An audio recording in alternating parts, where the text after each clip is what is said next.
ঠিক ফেলি ঠোকরালি মারো কি কি মস্ত না বাবু এসব পেগনি একটা পূজা ওই টিকিট চলে কেমন আর উঠছে কি হবে বোঝা পাবেন পাবেন কিন্তু খরচা আছে বাবু বাবু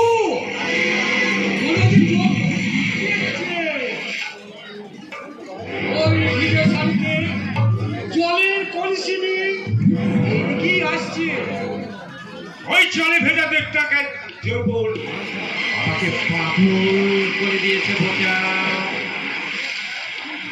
এমন করি হোক ওই মাস্য করে আমার পাবেন পাবেন তবে বোঝা ঘটকের সব ব্যবস্থা করে দেবে তবে একেবারে সেকেন্ড হ্যালো বাবু বাবু ওই ওই দেখে দেখে এই দেখি আসছে রাত্রে ভারী ভালোই লাগে রে বোঝা ভারী ভালোই লাগে আপনার ভালো লাগে আমার কিন্তু এক বিন্দু ভালো লাগে না আমার কিছু বললেন নেকা মেয়েরা পুকুর কাটে স্নান করছে আর আপনি চিন্তায় উঠাতে মেয়েদের শরীর গিলে খাচ্ছেন আপনি লজ্জা করছে না কি আজে বাজে কথা বলছে আজ বাজে নয় আমি যা বলছি তার সবটাই হচ্ছে কাজের নইলে নইলে আমার বড় যদি জানতে পারে না তাহলে দেখি চলে আপনাদেরকে 100টা ডুব দিয়ে তবে ছাড়বে ছাড় কেন আসে বোঝা না বাবু বাস কেন হ্যাঁ আপনার নামটা কি জানতে পারি না না মানে আপনার স্বামীর নাম বিলাস মন্ডল চিনতে পারছিস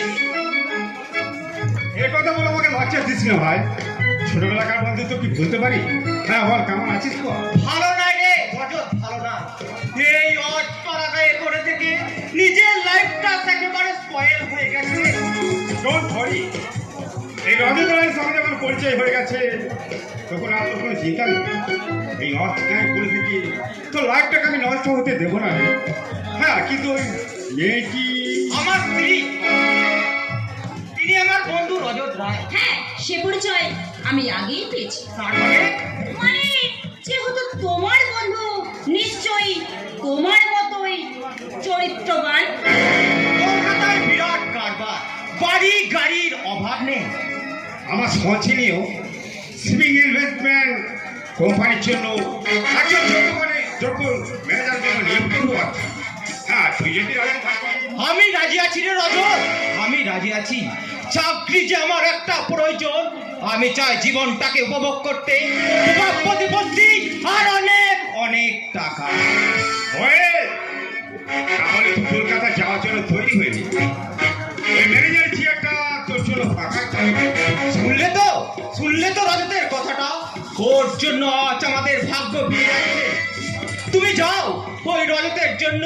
একটু জল খাবারের ব্যবস্থা করো হ্যাঁ যাচ্ছি তবে যাওয়ার আগে আমি তোমাকে স্পষ্ট করে বলে যাচ্ছি সজল বন্ধু মনে করে যাকে তুমি ঘরে ঢুকাচ্ছ সে যে কতটা বন্ধু আর কতটা শত্রু সেই বিচার বোধহয় তুমি করতে পারলে না আর এই ভুলের জন্য তোমাকে সারা জীবন অনুতাপের আগুনে জ্বলে পুড়ে ছাই হতে হবে ছাই ছাই ছাই রুয়াদের কথাগুলো ওর কথা কিছু মনে করি না রে রজত ওই গ্রামের অল্প শিক্ষিতা মেয়ে হাই সোসাইটির আদব কায়দা কিছু জানে না রে জানতে হবে বিলাস জানতে হবে ম্যানেজার হলে হাই সোসাইটি আদব কায়দা সব জানতে হবে হ্যাঁ ওই অটপাড়াগায়ে পড়ে থেকে নিজের লাইফটাকে আমি নষ্ট করতে পারি না বড় বেঁকে নিয়ে আমি কলকাতায় চলে যাব দুঃখের কাল রাত্রির অন্ধকার ঘুচিয়ে আবার উঠবে আমার সুখের সূর্য আবার আমার বউ নাতির জীবন আসে উঠবে সুখের সূর্য আবার সে হাসবে আবার সোনালি সকালে কাকুরি কুঞ্জনে মুকুর হয়ে উঠবে